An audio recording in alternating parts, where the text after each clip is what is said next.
السلام علیکم ورحمۃ اللہ وبرکاتہ۔ امید کرتی ہوں، اللہ سے دعا کرتی ہوں آپ سبھی لوگ خیریت سے ہوں۔ بہت سارے لوگوں کے کمنٹ آ رہے تھے کہ میں ویڈیوز کیوں نہیں بنا رہی۔ مجھے موٹیویٹ کرنے والا جو شخص تھا میری لائف کا، میرے سب سے اچھے دوست، مجھے میرے بھتیجے نے یہ دلاسا دی تھی، اور ان نے مجھ سے کہا تھا کہ پھپھو تم اپنا خواب پورا کر لو، جو چاہتی ہو وہ تم حاصل کر سکتی ہو۔ کیونکہ مجھے ہمیشہ سے ایک شوق رہا تھا کہ میں اپنے بچے بڑے کرنے کے بعد اور میرڈ ہونے کے بعد میں ایک مدرسہ ایسا کھولوں گی جس میں اپنے چھوٹے چھوٹے سے بچوں کو پڑھایا کروں گی، اور نماز، دعا وغیرہ، احادیث مبارکہ سب کچھ سکھانے کی کوشش کیا کروں گی۔ تو اس چیز کو لے کر جب میں اپنے گھر پہ بات کرتی تھی کبھی بھی، تو میرے بھتیجے نے مجھ سے کہا کہ پھپھو میں تمہارے ساتھ ہوں، اور میں تمہیں ایک آئیڈیا بتاتا ہوں، تم موبائل کے ذریعے سے لوگوں کو بتا سکتی ہو، پڑھا سکتی ہو، اپنا یہ خواب پورا کر سکتی ہو۔ 6 اگست کو جمعرات کا دن تھا، اور رات کو عشاء کی اذان کے بعد اذان لگا کے نماز ادا کرنے کے بعد وہ اپنے ایک دوست کے ساتھ گول گپے کھانے کے لیے گئے تھے، اور بائک پہ تھے وہ ان کا دوست اور وہ دونوں، اور بائک پہ جاتے ہوئے میں ان کا راستے میں ایکسیڈنٹ ہوا۔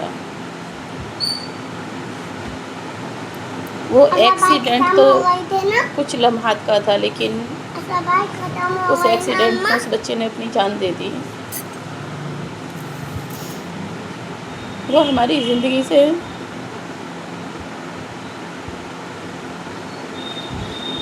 بہت دور چلے گئے۔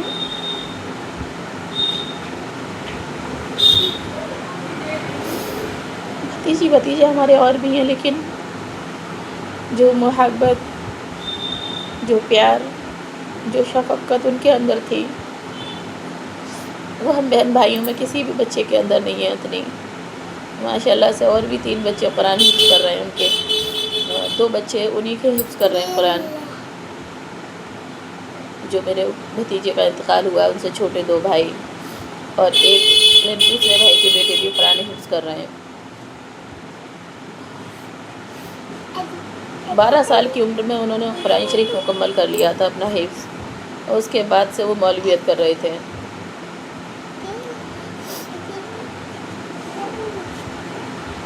ہمیں نہیں پتہ ہوتا کہ ہماری موت کی گھڑی کب آ جائے، کس جگہ پر آ جائے۔ انہوں نے عشاء کی نماز ادا کی، اور ان کی ملک الموت کے روپ میں ان کے دوست نے ان سے کہا کہ چلو ہم ذرا سی دور چلتے ہیں دونوں، اور ابھی واپس آ جاتے ہیں۔ عشاء کی نماز کے بعد میں وہ گھر پہ کھانا کھانے کے لیے جایا کرتے تھے۔ عشاء کی نماز ادا کر کے وہ کھانا کھانے کے لیے گھر گئے، لیکن ان کی والدہ نے اس ٹائم کھانا نہیں بنایا تھا، ان کی طبیعت ٹھیک نہیں تھی تھوڑی۔ تو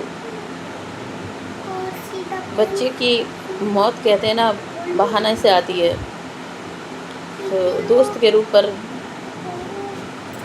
ملک الموت کا فرشتہ سوار ہوا اور انہیں بلا کر لے گیا، اور گھر کے تھوڑے سے پاس ہی جا کر روڈ پر بائک سے اور ایک ٹریکٹر کی اینٹوں سے بھری ہوئی ٹھیلی سے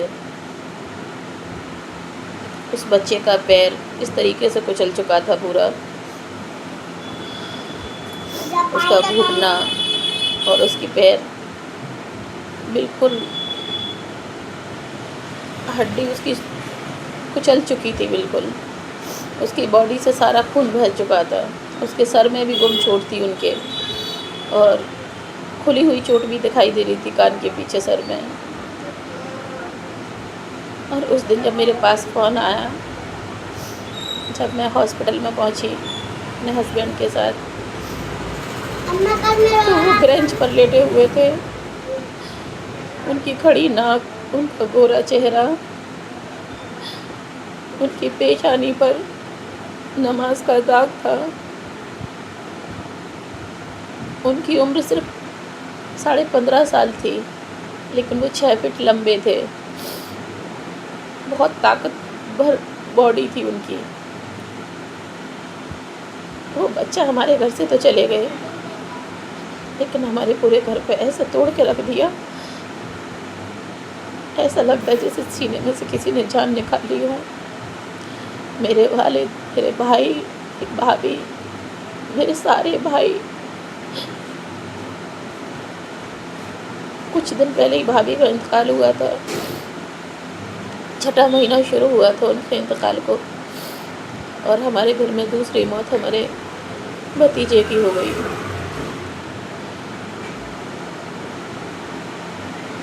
اس چیز کو لے کے میری ہمت نہیں ہوئی کہ ایک بچہ کہہ رہے تھے 7 سال میں پپو میں مولویت کمپلیٹ کروں گا، عالمیت کروں گا، اور مفتی کی بھی پڑھائی کروں گا، اور PhD بھی کمپلیٹ کروں گا، دیکھنا تمہارا بھتیجا کیا کیا کر کے دکھائے گا، صرف 7 سال اور انتظار کر لو۔ دیوبند شریف جانے والے تھے وہ، اور اللہ تعالیٰ نے انہیں اپنے پاس بلا لیا۔ وہ ہماری زندگی سے تو چلے گئے سب کی سے، لیکن وہ ہمارے دل اور دماغ سے ایک لمحات کے لیے بھی نہیں نکلتے۔ اپنے بھائی کا روتا ہوا چہرہ، اپنے والد کا روتا ہوا چہرہ، اپنی بھابھی کی سسکیاں میری آنکھوں کے سامنے گھومتی ہیں ہر وقت۔ میں سب سے بولتی بھی ہوں، بات بھی کرتی ہوں، کھاتی پیتی بھی ہوں، لیکن میں اپنے اس بچے کی یاد اپنے دماغ سے نہیں مٹا پاتی۔ جس دن ان کی ڈلیوری ہوئی تھی اس دن ان کی ماں کی بہت سیریس حالت تھی، ان کا بلڈ پریشر تمام ہائی ہو گیا تھا، جس کی وجہ سے وہ بے ہوش ہو گئی تھی گھر پہ ہی، تو انہیں ہاسپٹل لے جایا گیا۔ ایک ہاسپٹل میں منع کر دیا تھا تو دوسرے ہاسپٹل میں لے کر گئے، تو انہوں نے فوراً ہینڈ ٹو ہینڈ ان کا بڑا آپریشن کر کے انہیں پیٹ سے نکالا ماں کے سے۔ انہیں جب کچھ نہیں ہوا، کبھی میں نے اپنی لائف میں یہ نہیں سنا تھا کہ ان کے ایک انجیکشن لگا یا انہوں نے کبھی ایک ٹیبلٹ کھائی ہے، اور اللہ نے اس پھول جیسے بچے کو 1 منٹ کے اندر، سوچتی ہوں تو میرے رونگٹے کانپ جاتے ہیں کہ جب ان کا پیر کچلا ہوگا، گھٹنا پھوٹا ہوگا، ہڈیاں کچلی ہوں گی، تو کہاں جان بچتی اس بچے کی۔ اللہ تعالیٰ ایک قرآن حافظ بچے کو، ایک عالم بچے کو، مولویت کرنے والے بچے کو اتنی تکلیف دے سکتا ہے تو نارمل انسانوں کا کیا کرے گا اللہ تعالیٰ، کیسی کیسی پنشمنٹ دے گا۔ اس دن سے میں نے اسی وجہ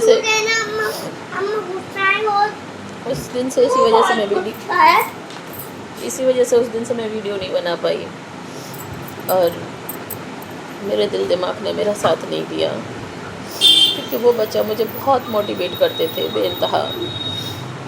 میں جب بھی جاتی تھی اپنے گھر پہ، مائکے میں، تو ایک گلاب کے پھول کی طرح کھلتا ہوا چہرہ ان کو میری آنکھوں کے سامنے گونجتا ہے۔ جب بھی انہیں چھٹی ملتی تھی، تو بس سنڈے والے دن ان کی چھٹی رہا کرتی تھی،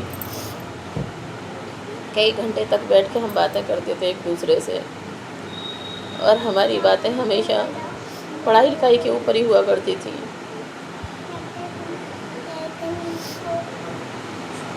میں ہمیشہ کہہ دیا کرتی تھی، میں نے کہا آپ جنت میں جاؤ گے، میں نے کہا میں آپ کے ساتھ آؤں گی وہاں پر،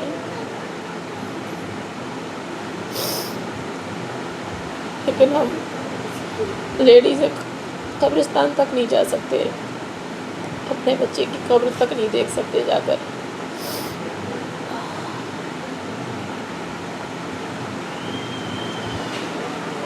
اس دن سے میں ہمت ہی نہیں ہوئی میری کہ میں موبائل پہ کچھ بولوں، بات کروں۔ گھر کے کام کرنا بھی مجھے بہت ایک دم بوجھ سا لگتا ہے۔ پتہ نہیں کیوں ایک اور ایکٹیویٹی ہے کہ میرے گھر پہ جب بھی کچھ غلط ہونے والا ہوتا ہے، کچھ بھی ہونے والا ہوتا ہے، تو میری راتوں کی نیند اور دن کے سکون اور چین سب ختم ہو جاتے ہیں۔ ایسے ایسے عجیب و عجیب سے خیالات آنے لگتے ہیں، میں پڑھ پڑھ کے دم کرتی ہوں، اللہ سے پناہ مانگتی ہوں کہ اللہ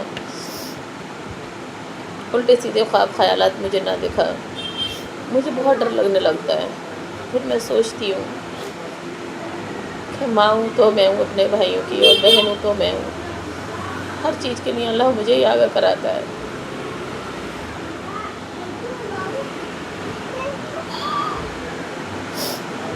ہمیں نہیں پتہ ہوتا۔ میں نے سنڈے والے دن گئی تھی، میں تو کافی دیر تک میں نے ان سے بیٹھ کے باتیں کی تھی، اور بڑے بھائی جان ہمارے کھانا کھا رہے تھے، تو انہوں نے کہا کھانا کھا لو اشرف، تو بولے میں کھانا کھا کے آیا ہوں بڑے پاپا۔ میری بھتیجے نے کمرہ دھویا تھا، تو میں نے چرپائی بچھوا کے اس پہ دونوں پیر اوپر کر کے اس بچے کو بٹھوایا تھا۔ میں نے کہا اوپر کر کے بیٹھو دونوں پیر، اپنے ہاتھوں سے اپنے کرتے کا دامن سنبھالتے ہوئے مسکرا کر میری طرف دیکھتے ہوئے ہم دونوں ایک دوسرے کے ساتھ تمام دیر تک بیٹھ کے باتیں کرتے تھے۔ میرے دماغ سے ابھی تک میری بڑی بھابھی نہیں نکلتی تھی، کیونکہ وہ مجھے ایک ماں جیسا پیار دیتی تھی۔ اور دوسرے ممبر میں نے اپنے بھتیجے کو کھو دیا۔ بس دعا کرتی ہوں کہ اللہ تو آخرت کی ہر خوشی سے نوازنا اس بچے کو۔ کہتے ہیں کہ قرآن حفظ جب دنیا سے جاتا ہے تو اللہ تعالیٰ ان کے درجات بھی انتہائی بلند کرتا ہے۔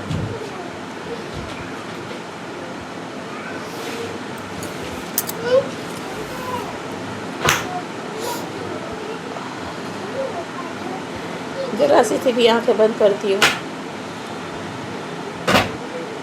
مجھے اکیلے میں بیٹھنا، پڑھائی کرنا یہی پسند آنے لگا تھا۔ اشرف نے ہمیں بتا دیا کہ ہم اس دنیا میں آئے اور ہمیں لوٹ کر جانا ہے۔ یہاں کی دنیا سے ہمیں دل نہیں لگانا ہے۔ یہاں کی دنیا میں ہر انسان پریشان ہوتا ہے، کوئی دولت کے لیے پریشان ہے، کوئی شہرت کے لیے پریشان ہے، کوئی اپنے مکانات کے لیے پریشان ہے۔ اللہ تعالیٰ ایسا نظام ہستی چلاتا ہے کہ کہیں مائیں بچوں کو چھوڑ کے چلی جاتی ہیں، تو کہیں بچے ماں کو چھوڑ کر چلے جاتے ہیں۔ ایک طرف بڑے بھائی کے بچوں کی طرف دیکھو تو دکھ ہوتا ہے کہ یہ بنا ماں کے ہو گئے، اور دوسری طرف اپنے بھیا بھابھی کو دیکھو تو احساس ہوتا ہے کہ جو بیٹا ان کے سہارے کے قابل تھا، جو ان کا گرو تھا، جو ان کے سر سے اونچا تھا ماں باپ کے سے، ان کے کندھے سے کندھے اونچے کیے تھے انہوں نے، رات اور دن کھلا پلا کے ہم بڑا کرتے ہیں۔ جب ہمارا بچہ ہمیں چھوڑ کر جاتا ہے نا، اندر سے اتنا ٹوٹ جاتے ہیں ہم۔ بچپن میں میری ماں کا انتقال ہوا، سسٹر کا ہوا، تو ہمیں اتنا ہوش نہیں ہے، ہمیں نہیں پتہ اتنا، لیکن ہاں ہم نے اپنی بھابھی کو اور اپنے بھائی کو کھویا۔ اب پتہ نہیں سب کی جانے کہاں باقی رہ گئی۔ چچا تایا اور چچیرے تہیرے تمام سارے بھائی بہن، ان کے ماموں کئی سارے، ان کی خالہ خالو کے بچے، تمام سارے سب لوگ تھے، لیکن ذرا سی گھر کی دوری پر وہ بچہ خون سے لت پت پڑا ہوا تھا، اور ان کو جا کر بھی ایکسیڈنٹ کے ٹائم ان کے جو استاد تھے انہوں نے ہی دیکھا تھا۔ ان کی جیب میں ڈائری رکھی ہوئی تھی، اس ڈائری میں ان کے استاد کے نمبر لکھے ہوئے تھے۔ وہاں سے کسی نے فون کیا تو ان کے استاد ہی اٹھا کر انہیں میڈیکل تک لے کر گئے، اور انہوں نے ہی سب کے پاس کال کر کے بتایا، کیونکہ وہ کبھی بھی مدرسے سے باہر نہیں جاتے تھے، مسجد میں نماز ادا کرتے تھے، اور اس کے بعد میں عشاء کی نماز کے بعد 11:30 بجے تک وہ خود کی پڑھائی کرتے تھے۔